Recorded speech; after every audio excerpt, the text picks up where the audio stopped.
Hi, my name's Phil. I like talking about politics, and in this video, as the Bank of England announces that it's about to try and shield us from the worst effects of the government's stupidity, I like to discuss the way the far right are trying to divert blame away from the reality of their insane policies and what three options Liz Truss realistically has to calm the markets down. None of them are very good for her. But first, if you'd like to be notified of daily news and politics, please subscribe to the channel and click the bell notification icon. So I must start out with this. This is fairly insane, even by the standards of the swivel-eyed loons. But it's not the first time I've seen it. That suggests it's going to be a serious argument from now on. Arch-Brexiteer Daniel Hannan is the latest to suggest that the pound isn't crashing because of the Tory tax cuts, even though it happened straight after they announced their Tory tax cuts. No, it's Labour's fault. Oh, but not Tony Blair and Gordon Brown's Labour. No, this is Keir Starmer's Labour. He is the latest to blame a Labour government that doesn't even exist yet. Just priceless. They spent so long blaming the EU for our troubles. They struggle to do that now. Yes, some are still dumb enough to fall for it. But most people say, well, we've left the EU and we left under the hardest terms like you said we should. So you can't really blame them anymore. They also used to blame the Tory leadership for not being Tory enough. Well, now they've got someone in charge who is as insane as they are. She's doing every crazy thing they said the government would do. On Friday, they were immediately praising the budget. So they can't really now say she's made a mistake. So they can't blame the Tories. So they have to fall back on blaming Labour. And it worked for so well as well. You know, as living standards fell with the Tories in power, oh, we're just clearing up the mess left by Labour. Nobody asked why that meant their living standards had to fall. Maybe some could think, well, if the living standards aren't rising as fast as we would like, maybe you could say that's because you're changing things that Labour did. But why do they have to go down? But no, people didn't ask that. But now it's too long. It's too long ago. So they're trying to blame the next Labour government. It's all Labour's fault. But they haven't been in power for 12 years. No, not the last Labour government. That would be stupid. No, it's the next Labour government's fault. That makes sense in their heads. The next Labour government's only 2 years or so away. Well, we got to blame Labour when they'd been in power 2 years before. So what's really the difference with 2 years in the future? That's how their helter-skelter of a brain works, it seems. But anyway, it's a right old mess. And being honest, I don't think key swing voters are seriously going to blame Keir Starmer for this one. Polling certainly doesn't seem to show it. The Bank of England have today announced a process of quantitative easing. That's why I'm having to record this video again, because I had to rewrite it. You know, this is a process that's used by governments. It was used by our government to deal with the emergency situations during the 2008 global crash and the 2020 COVID crash. It's a sensible enough measure which involves the Bank of England basically buying its own products. You know, like an apple seller buying a load of their own apples to drive down supply, only it sort of works with money. However, this is just a short-term measure. The Bank of England is effectively acting as a brake. The government still has its foot on the accelerator, so they're the ones who need to do something. They've also got hold of the steering wheel. And throughout this mess, Liz Truss, our new Prime Minister, our glorious leader, has not come out to say one word to the public. At time of recording this anyway, something's got to happen, maybe by the time this video goes out.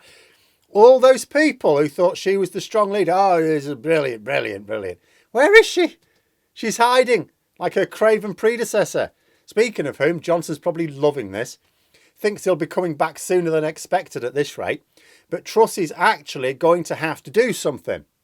The Bank of England can slow things down, but they cannot change course. Economic policy is for the government. We've seen reports that she's reluctant. There was apparently a bit of a shouting match between Kwarteng and Truss about this, which is denied by them, of course. But that doesn't matter. That's irrelevant. The point is that the reports suggest that Truss was reluctant to make any public statement. I will actually just say at this point, Kwarteng surely is gone.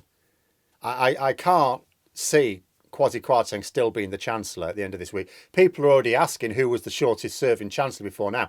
I actually think it was the last one, Nadhim Zahawi, who only lasted half the summer. Obviously, it's easier to get rid of a Chancellor than it is your new Prime Minister. It's deeply embarrassing for the Tories for a Chancellor to lose his job like 3 weeks later, but they're in a real mess. He can't hang on. They're going to have to blame him and get rid of him, you know. But Truss ultimately is the one responsible. I am now prepared to believe that Dominic Cummings may have been right about just how insane she is. So purely in terms of calming the markets down and getting the pound back under control, Truss has three options. The first is to reverse her tax cuts. She could leave something in place, but she's going to need to reverse most of what was announced. The reason for this is that what has the market spooked is the massive spending commitments without any plan to pay for it. Nobody believes she can just borrow because her insane approach means there aren't enough people wanting to invest in sterling. That's why the bank's having to buy a load up. If she adopted a more fiscally sound approach, she would calm investors down. She's promised that a plan and economic report will come out on the 23rd of November, which is Doctor Who's birthday, by the way. Now, if the plan makes sense, the markets will calm down. But here's the thing, the markets haven't been calming down because, let's be honest, none of them seriously think there's going to be a plan. The plan won't make sense without one of three options. So, first one, will she reverse the cuts? Obviously, she won't want to. Apart from the fact that, it would be going against her mad ideology, she'll look like a prize tit. A U-turn on this scale will make it look like she doesn't know what she's doing. Her authority in the party is already tenuous. This would seriously weaken it. Second option is probably the more likely, massive cuts to public spending. It's not credible to just borrow her way to these massive tax cuts, so she could cut public spending. Now, from investors' point of view, that's sort of okay, because they only care about the books being balanced. Never mind the fact that if you do that, you shrink the economy, because we need that investment in order for businesses to be able to grow, but investors don't care about that. But this is not going to be welcomed by the voting public.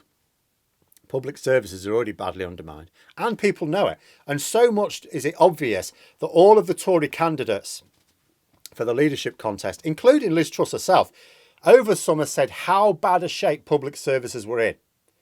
We're also headed for another winter NHS crisis. Can you imagine, against this background, cutting public services further, and not just a little bit, to the tunes of tens of billions of pounds? And for what?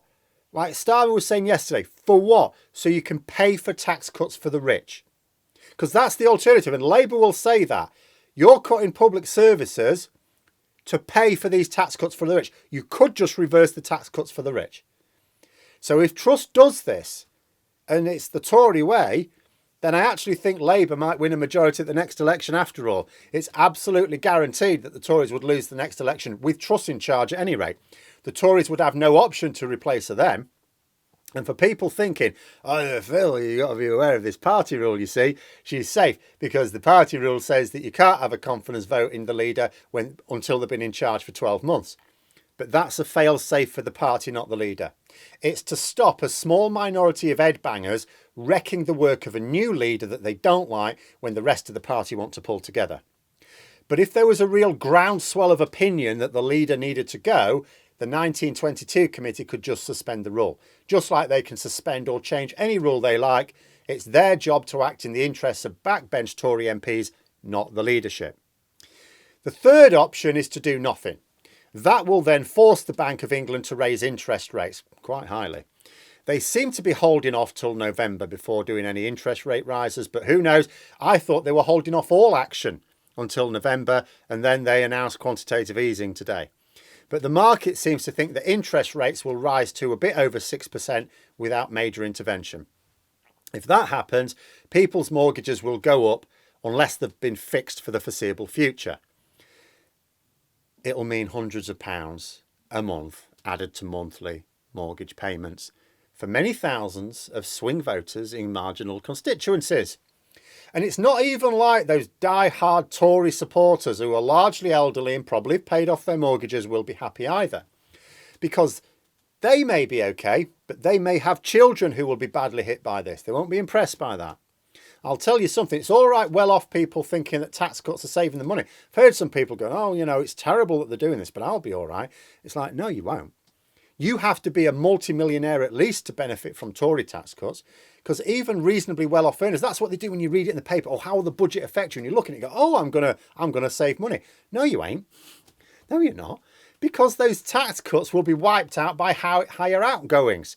Whether it be higher interest payments on your mortgage or more VAT paid because the cost of goods is going up. But higher mortgage payments has the potential to mean repossessions. If Liz Truss sits by and allows that to happen, the Tories won't just guarantee losing the next election, but the one afterwards as well. And that's because people can forget that winter when public services collapsed. You know, it'll a few years they won't, but a few years later they'll forget. Eventually they'll forget. But I'll tell you what they won't forget. They won't forget losing their own home, or even being at risk of losing their own home. They'll remember that worry. They'll remember that stress. That is a betrayal that lives longer in the memory. So in summary, as far as I can tell, never mind the action from the Bank of England, the government have to do something, and the government have three options. First, U-turn, look like an idiot. Second, slash public services, lose the next election. Third, let interest rates skyrocket, lose power for a decade at least. And all because she couldn't wait. Because she couldn't be bothered to work out a plan and lay the groundwork to get the public and investors on board first. Nobody expects a budget just because a new Prime Minister takes over. It's not like she had to announce something. She had to announce the energy plan. That was it. That's all she had to do. She's insane. With her cabinet with not much of a stronger grip on reality. So it looks like Tory backbenchers have got another fire to put out now. But those are my thoughts. Let me know yours in the comments below. Hope you found the video interesting. If you did, please click the like button. And if you'd like to support the channel further, the join button for memberships. And until next time, I'll see you later.